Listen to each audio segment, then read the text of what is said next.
ఆడించి అష్టాచమ్మా ఆడించావమ్మా నీ పంట పండిందే ప్రేమ నిజంగా నెగ్గడం అంటే ఇష్టంగా ఓడడం అంతే ఆ మాటే అంటే ఈ చిన్నారి నమ్మదేంటమ్మా నిజంగా నెగ్గడం అంటే ఇష్టంగా ఓడడం అంతే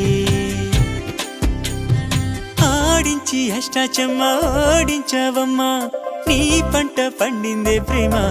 నిజంగా నెగ్గడం అంటే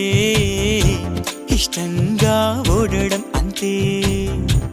ఆ మాటే అంటే ఈ చిన్నారి నమ్మదేంటమ్మా